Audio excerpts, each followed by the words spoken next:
Hey there, and welcome. Have you ever had this happen? You think back to a book or maybe a movie you absolutely adored as a kid, but when you look at it now, you realize it was actually kind of terrifying. It's a weird feeling, right? Well, today we are diving deep into that exact paradox, why some of the most beautiful, magical stories can also be the stuff of nightmares. I mean, it's something we've all felt. You remember the magic, you remember the wonder, but you also remember this deep, unsettling feeling that you couldn't really put your finger on back then. So what is it about these incredible, imaginative worlds that can feel so, well, so dangerous when you're little? To really get to the bottom of this, we're going to look at the perfect case study. It's this absolutely gorgeous comic strip from over 100 years ago that was, on one hand, a masterpiece of art and imagination, and on the other, a total nightmare machine for kids. Let's talk about Little Nemo in Slumberland. All right, let's journey back in time. We're going to 1905, to this world created by a genius artist, a legend named Winsor McCay. He created this weekly comic strip that was, and I mean this, unlike anything anyone had ever seen before. It was a trip, a journey right into the wild subconscious of a little boy named Nemo. So the formula was actually pretty simple, but man, was it effective. Every week, you'd follow little Nemo through some spectacular, totally surreal dream. You know, he'd be walking on the moon, or riding these gigantic birds, or exploring these impossible cities on stilts. But, and this is the key, every single time, the dream would spiral into chaos, and that very last panel would always be Nemo waking up, usually by falling right out of his bed. And the secret ingredient here, the thing that makes this whole world tick, is something we can call dream logic. Now, this isn't your neat, tidy storybook logic. Oh no, this is the raw, unfiltered, chaotic flow of a real dream, where things just happen for no reason, and most importantly, there is absolutely no safety net. So, how did this dream logic, this beautiful art, create the perfect recipe for a childhood nightmare? Why was this visually stunning world just so genuinely scary to the kids reading it? Well, it's because McCay wasn't just drawing random weird stuff.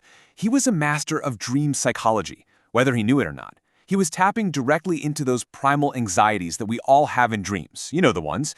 Falling from way up high, being chased, being overwhelmed or drowning, watching the world literally crumble and break apart all around you.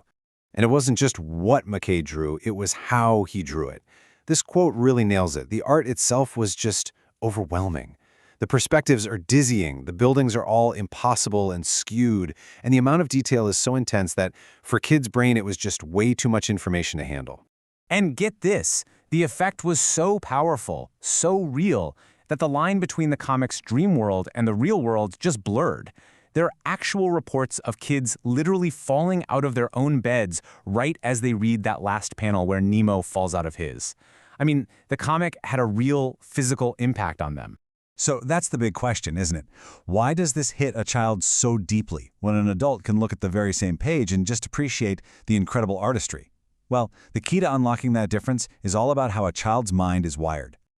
To understand that, we need to talk about this really important idea, childlike integrity. It basically describes the pure, unfiltered way a kid experiences the world. There's no buffer, no adult logic filter saying, hey, don't worry, this is just a drawing. Any powerful experience, whether it's beautiful or totally terrifying, gets absorbed directly, with all its emotional force. Think of it like this. When a child sees something as overwhelming as Little Nemo, their brain doesn't sit there and analyze it or categorize it. Nope, it just stores it. It becomes this solid layer in their mind, kind of like a layer of rock in geology. That raw, unprocessed feeling just gets locked in there. But then we grow up, and that changes the whole game. As adults, we don't just experience things anymore, we had this deep need to make sense of them. We go back to those old, unprocessed layers, but now we're armed with a completely new set of mental tools. And this difference is everything. A child's mind has that pure, unfiltered experience. It just feels the raw emotion. The adult mind, on the other hand, comes in later and works to integrate that old rocky layer. It tries to find patterns, to give that old feeling some kind of form, and to place it within the bigger architecture of your life's story. And this is so important to understand. When you look back at these old childhood fears, you're not being childish, not at all. You're actually doing a really mature and necessary thing. You're going back to that raw data with new tools, with logic and perspective. That's a process called integration. So what's the big takeaway here? how can we actually apply this idea to those weird, unsettling memories from our own childhoods, whether they came from a comic book, a movie, or anything else? Well, there's a pretty simple framework. First, just acknowledge the feeling you had as a kid. Don't judge it. It was real for you then. Second, try to separate the raw emotion, the fear, from the surreal context, the dream logic of it all. And finally, step 3, integrate it. Ask yourself, okay, what does this mean to me now?